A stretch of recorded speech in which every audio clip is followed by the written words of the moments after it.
Awesome. All right. Well, as always, thanks everyone for jumping in for our monthly Matthews safety drumbeat. For those of you who didn't see my invite update, today I have Daryl from New Pig joining us. New Pig is one of Grainger's partners for spill risk containment, absorbance, matting, and Daryl actually recently conducted a spill risk assessment at the Matthews Sour Essig facility in Burlington, North Carolina. So thought it would be a good opportunity for him to present the assessment that he conducted with the Greater Matthews Group, just to give you guys some line of sight to the work that you can expect if you do engage New Pig through Grainger. This is a smaller Matthews facility, but please keep in mind that no matter the size of the facility, this is a free value add service that we can conduct across Matthews facilities. And then after Daryl shares his portion, I'm just going to really quickly give you guys the ANSI update for first aid kits, just to make sure that you are all aware of that update. And then we can wrap up. So Daryl, for your knowledge, your audience today is local Matthews safety managers across the organization, as well as some Grainger sellers that call on Matthews facilities. And for your knowledge, Matthews as an organization kind of run the gamut from super high risk, heavy manufacturing environments down to, the type of environment that you saw at Sour Essig in Burlington. So kind of runs the gamut. We have a little bit of everything out there. So would love to pass it over to you for you to get started. Okay, excellent. I appreciate it, Amanda. Thank you. And hello, everyone. Again, my name is Daryl Moore. I am one of our regional managers for New Pig. I run the North Carolina and South Carolina areas from a partnership standpoint with Grainger. And I am the person that actually performed this site audit, which we call our spill risk assessment. Just to give you some background before I share my screen, this spill risk assessment audit, this or third party audit, if you want to call it, was created by a gentleman called by name of Andy James, who works for our organization. He was an auditor and he owns a number of patents and algorithms that he created, or he found the way to create this. And when we brought him in house, it was for that exactly, is to build upon our partnerships and really try to create that value add, not only for our partners, but for their customers as well. And as Amanda alluded to and kind of gave that backdrop, is we have done these assessments in every industry across our platforms, from hospitals to commercial, to heavy manufacturing, light manufacturing. So it doesn't matter the actual landscape. The purpose of this is to go in there and kind of do the pre-audit of an audit. So obviously, if OSHA or EPA or anyone that is coming into your facilities and doing some type of site audit, to making sure you have the right spill kits, or you have the right safety equipment in the right areas, are you abiding by all the legalities and such that they oversee. And that's what we do, is we go in there and we tour the entire facility. So every area that you're going to see, again, this is a smaller site. We only had 8 areas within this facility, but it doesn't matter if your facility has 500 sites or 500 areas. Our or my colleagues that actually are across the entire nation. We've done them from small to big, and then our team then actually produces this algorithm and this presentation that you're going to see here shortly, and we actually walk you through it. So from a site to site standpoint, once we're complete, our backend team holds a webinar exactly almost like what we're doing right now, and then they actually answer any additional questions. They ask additional questions because, again, they were not on site. Their regional manager is the one that went through it. And then we're on the call as well, so we can assist and point out pictures and say, oh, this is what I saw, and maybe there was a mistake. So we can create that final report to send out to the customer. You'll also see our statement of work, and I'll go through that and explain like why you see that and what you're seeing from a value add standpoint. And then lastly, you'll see a recommendation page, which is really the key part of all of this, is it brings it all together. And then our team actually shows exactly what you should have in these areas, from an improvement standpoint. So that's kind of what we're going to get into. Please, if you have any questions or you want to jump out and just, I don't understand, or that's really neat, or can you explain more about that? Please just jump in and ask that question, and I'll see if I can answer it. And if I can't, I'll write it down to make sure I get you the answer. All right, me try to share my screen here.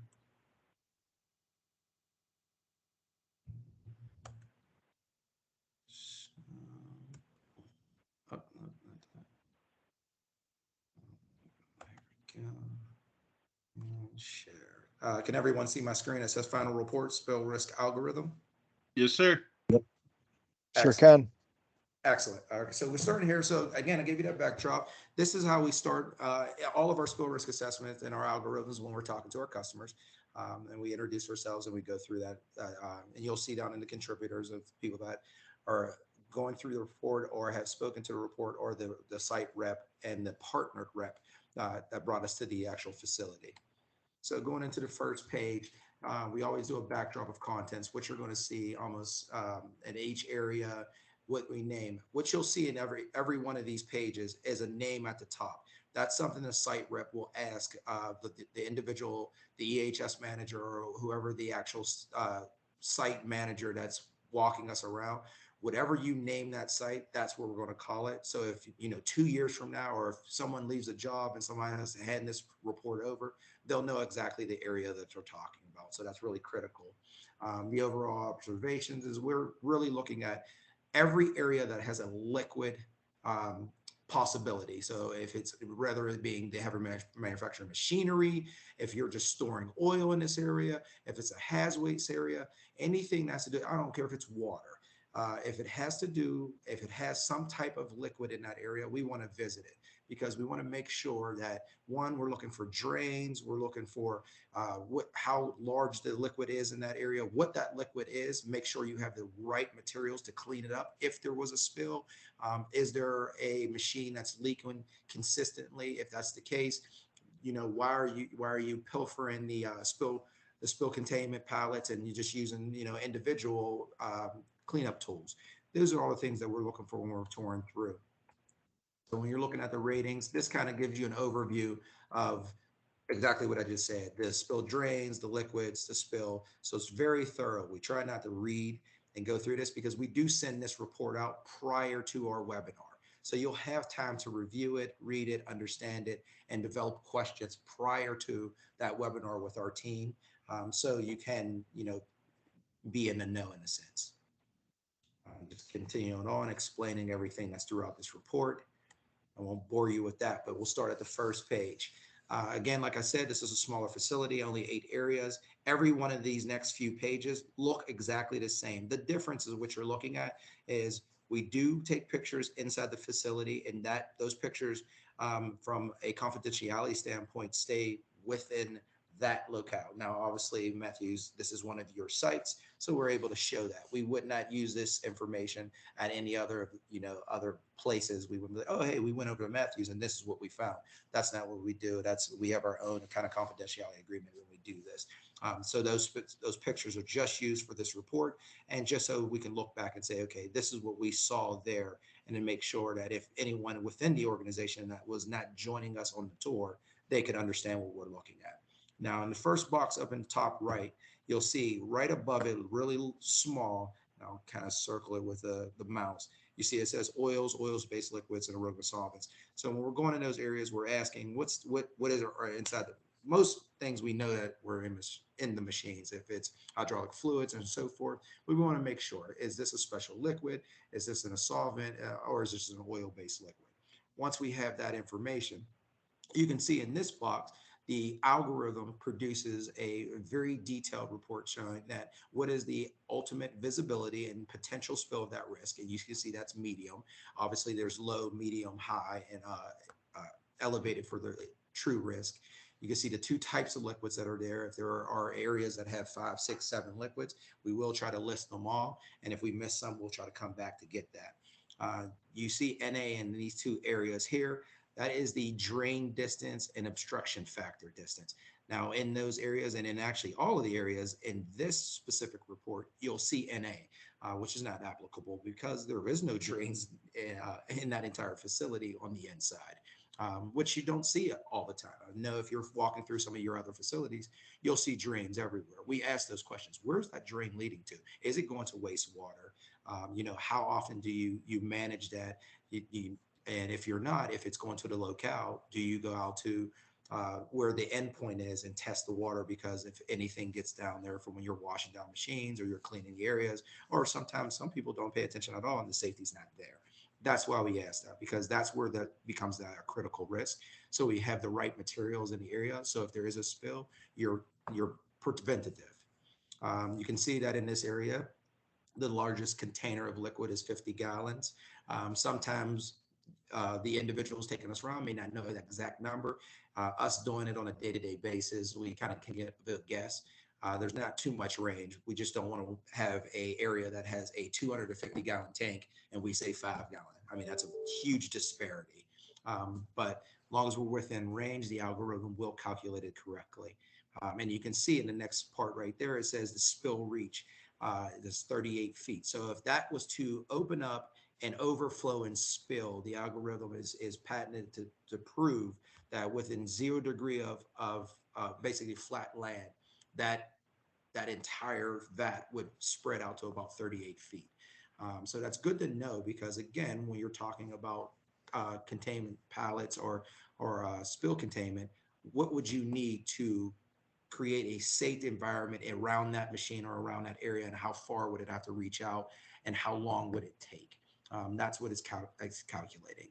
And you can see from the circumference size of the 38, it actually could reach in one area out to 122 feet. So those two together is what helps define what you need in that area to contain that if there was a spill.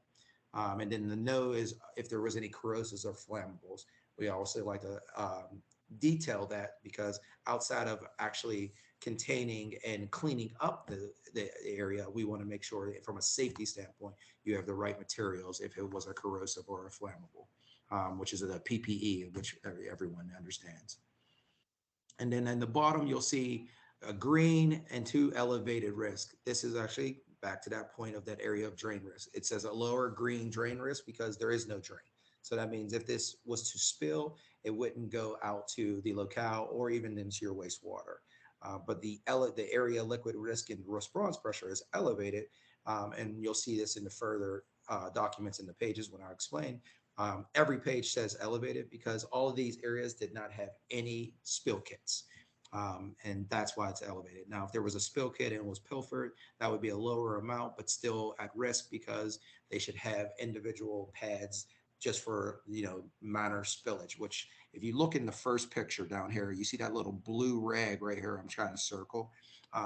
That's what we're talking about. Having boxes or separate not spill kits, but spill absorbents, that if something just splashed out, you wouldn't want to open up your entire spill kit, go inside of it, and just to wipe up a couple splashes on the ground. You would have an individual box, which you'll also see in our recommendation page.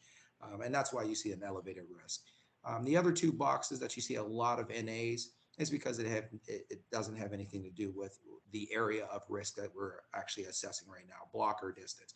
Was there a drain there? Does a blocker exist? Does a blocker need to exist?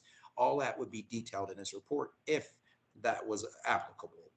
Blocker visibility. If they have a drain blocker in that area, where's it at and is it visible and how far away is it? We really detail that out. And then drain condition. Sometimes you go into some of these older facilities and those drains have been there for 40, 50, 100 years and they've never been cleaned, they've never been opened up. We like to take note of that because that can create a potential risk as well. And we want to help you, move into the next stages of that. And then the last box down in the right-hand corner here, you see spill kit equipment. Again, all NA because there was no spill kits in this area, nor on site in all the other areas, but just specifically each area should have a spill kit. Now, again, we do take into account some of these manufacturing facilities, you will have a open floor plan. So there may be 40 machines in a 10 million square foot facility, and it's all open. There's no walls, you're not walking through doorways. We try to take that into account because then you don't need a spill kit at every machine. You may need one spill kit per 3 machines, depending on the distance. And that's where we look at the codes and the legalities and the regulatory stances, where this algorithm kind of digs into and says, okay, should they have a spill kit there? And then the next machine over, can this spill kit also accommodate that from a either liquid standpoint or a distance standpoint? but that's what that box would actually detail out as well. Any questions so far? Nope. All right. Silence is golden. And now going down to the next slide. Come on.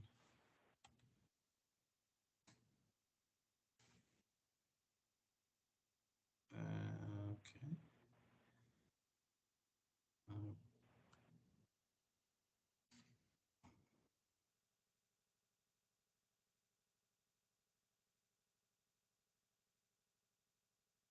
Amanda, you guys are still there, or is my computer frozen? We're here. Okay. All right. Just make sure at least everyone's still there. I'm trying to go to the next slide. All right. Here we go.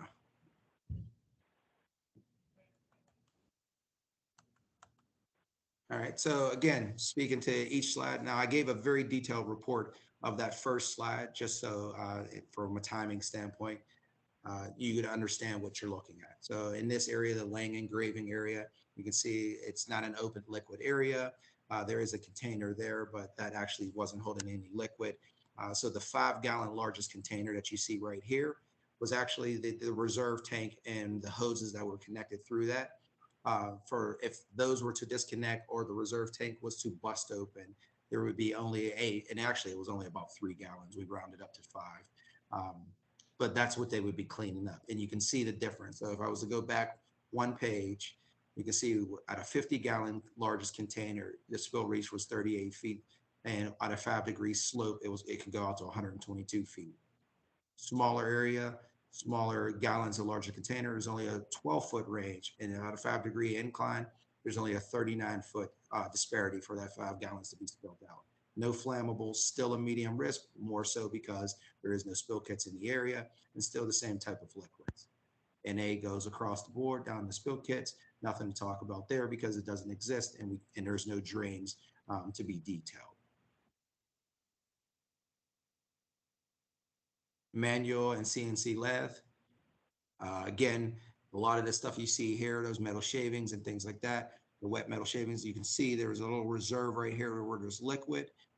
That's what we're assessing in all the reserve tanks that are inside of there. Again, another 50 gallons, almost duplicated first time, but only one area of liquid. There was only oils and oil-based liquids in that area.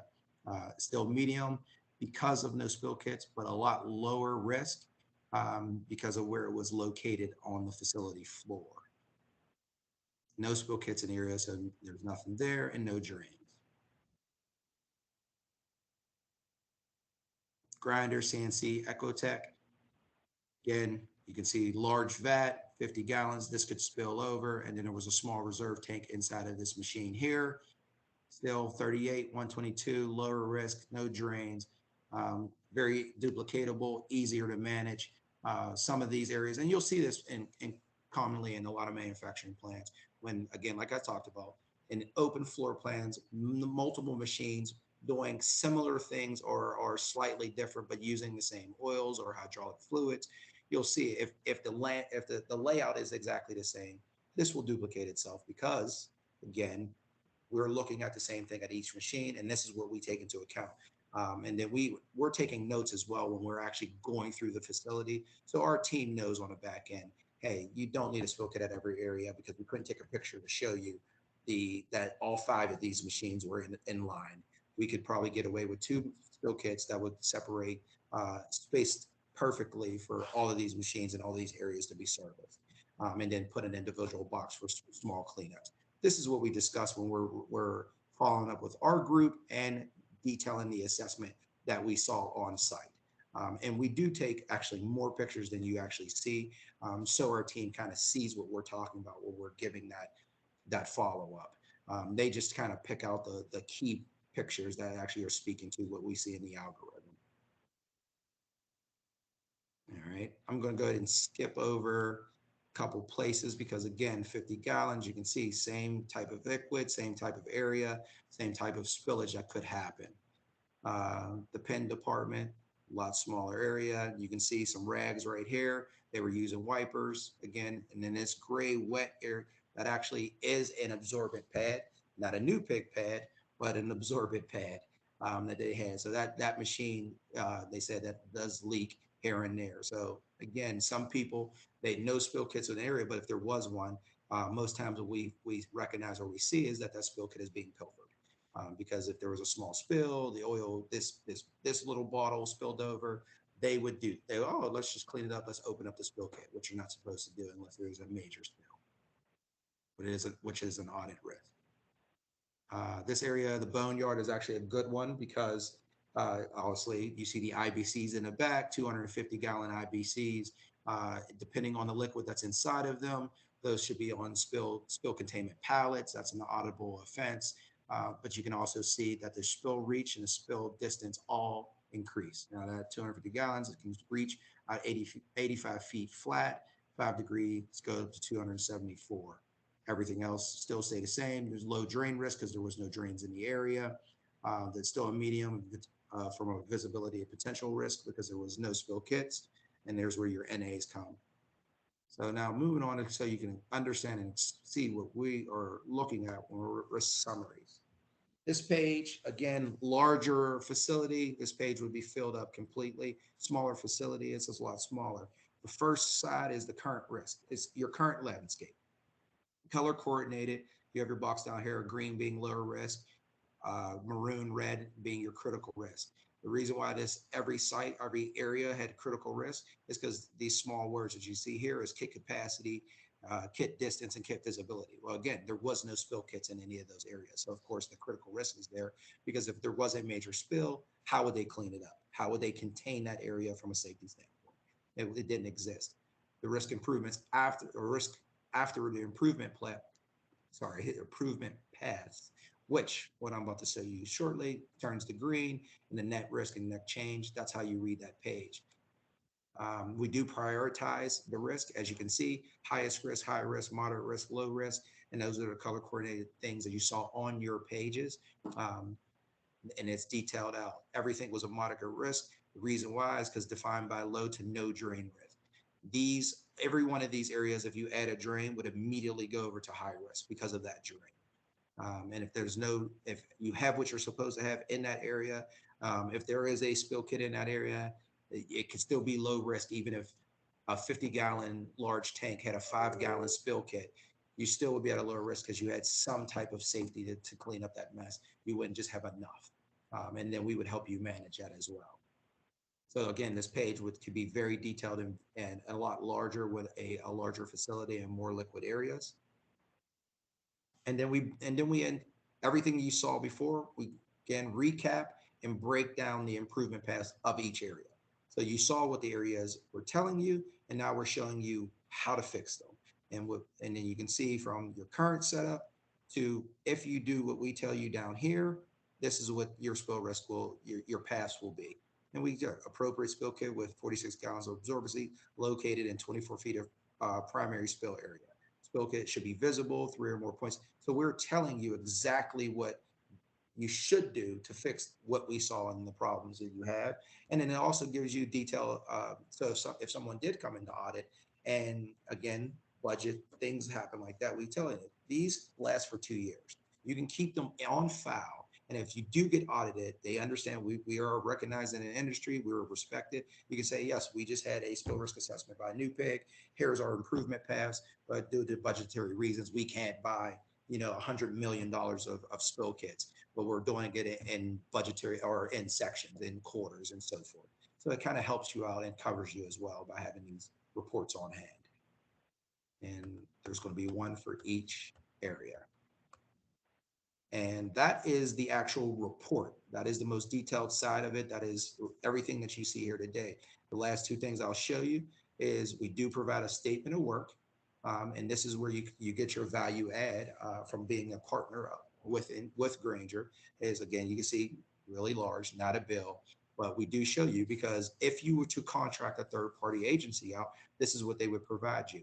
It details what exactly we're doing, everything I discussed, the engagement happens. It gives you a scope of work of what we walk through, the algorithm, all the patented things that we have, and what we're delivering, what we're saying that you should trust us and why.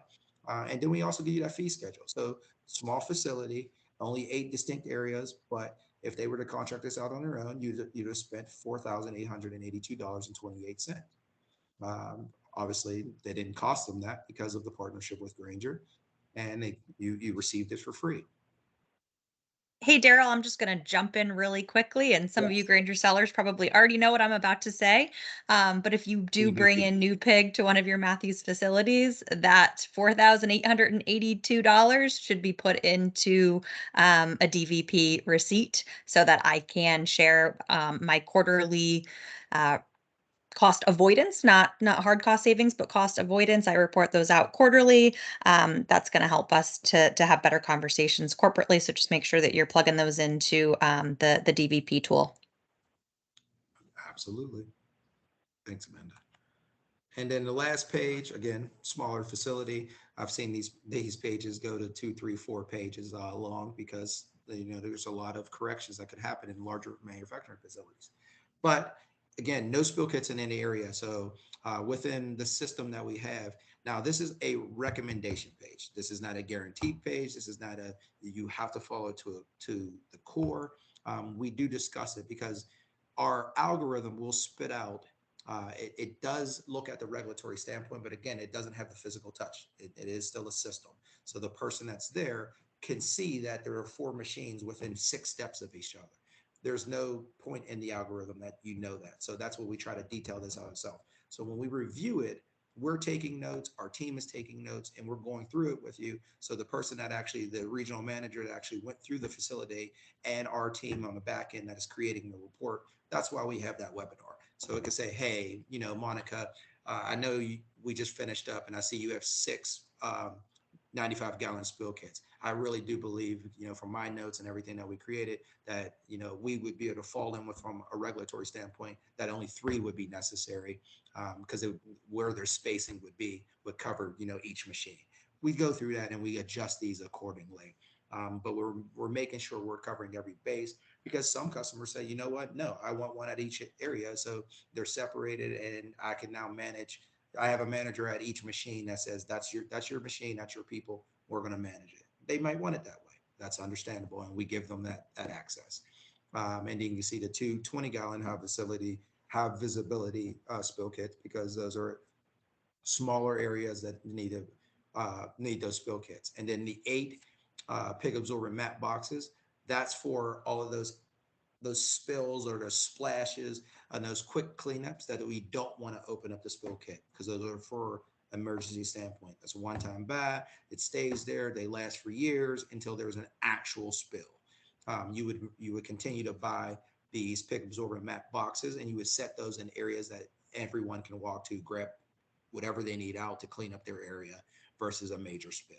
And then we also help on site. Our teams will get with their safety teams at the facility and walk them through how they use kits, when they should use kits if they don't know.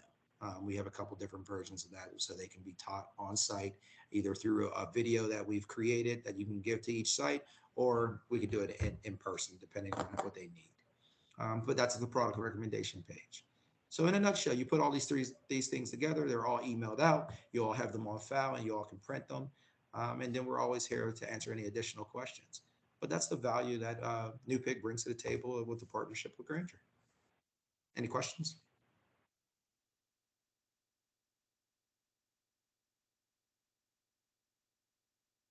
No, it looks very cool. Excellent. Yeah, I would say thank you, Daryl. I appreciate that. Super beneficial for those Grainger sellers who don't know that New Pig can do this. And then obviously for the Matthews folks on the line, if you feel like there's a need at your facility, feel free to reach out to myself or your Grainger rep, and we can get New Pig on site. And then for those Grainger sellers where your aligned safety manager is not out there, just make sure you're having a conversation with them, make sure they're aware of this capability, and get New Pig engaged where we need to. But Daryl, if there's no questions, doesn't look like there is, we will let you drop, but appreciate the support. Thank you so much. No problem. I'm here if you need me. Thank you so much for Okay, everybody. It was a pleasure speaking to you. awesome. Thanks, Daryl. Bye bye. All right, everyone. Well, I am going to share something very, very quickly, and it is around the ANSI update for first aid kits. So, this update was announced back in 2021, and as of October 15th, 2022, first aid kits needed to have this update. So, a lot of this was around COVID. So basically, three things have been updated with the ANSI standard. So more hand sanitizer, a foil blanket to treat shock and hypothermia, and then finally tourniquets because in the past the rubber bands that were used for drawing blood were using were a lot of times being used as a dual purpose and there weren't tourniquets. So the new ANSI standard says that there actually does have to be a separate tourniquet. So it means something a little bit different depending on the type of cabinets that are at your facilities. Class A, so that's more general first aid cabinets for most environments. That update means one foil blanket and total amount of hand sanitizer needs to be those 10 hand sanitizers, zero 0.9 grams each. That's the minimum. So no tourniquet guidance for the Class A updates. And then Class B, same thing, a little bit more hand sanitizer, but then for the Class B also needs to have the tourniquet. And Class B, that's for the more heavy manufacturing environments. So Matthews, I know this month this is their focus around first aid, bloodborne pathogens, CPR, AEDs, so all things that Grainger can help with. So Grainger sellers, make sure you're having conversations with your safety managers if you haven't already. And then again, safety managers out there, if there's any questions around, are we compliant? Do we need updates? Any questions at all, please feel free to engage with me and we'll get our first aid partners engaged and make sure that you guys are up to snuff with guidance from ANSI. I thought that I could handle that myself when we didn't have Trey, who's you're an aligned safety consultant with Grainger, deliver that to you. Hopefully, I did that justice. But again, any questions, let us know. Any questions that anybody has now around new pig or first aid or anything at all before we wrap it up? Amanda, Yep. Mark here. Hmm. From an ANSI perspective, with the new pig assessment, what does it qualify for having certain items and certain solutions on site to meet standards? Yeah, so I think that's a question for new pigs. So, a lot of them are it's to eliminate risk, right? It's not necessarily a compliance thing, right? So, depending on the type of environment, the size, what type of liquid it is, there's going to be different guidance. So, I'm going to defer to new pig on that, but I think it's going to be different depending on which, you know, what products we're or what the environment is that we're working in. All right, cool. I got to talk to Doug from New Pig next week, so I'll ask him that question. Yeah, and I think, if there's a big question mark and it's just you don't know, I would say get new pig on site if your site is willing. Doesn't take very long if it's not, a massive facility and sometimes they're not even aware of the risk or, what the guidance is from OSHA. So have seen, really, really great feedback. And the conference calls that they have afterwards to explain everything, you just saw really, really in depth. So they do a great job. Sweet. And just to piggyback off of what Amanda was saying, I actually oversee the Burlington site where this spill containment assessment took place. It was super efficient to get new pig out there, really easy. It took about 2 weeks to actually get them in the facility, and they communicated with us and the customer extremely well. So overall, a really good experience working with them as a partner. Awesome. Thanks, Jet. I appreciate it. Yeah, and Jet's on the inside. He's an inside seller. So if he can get new pig out, you guys certainly can as well.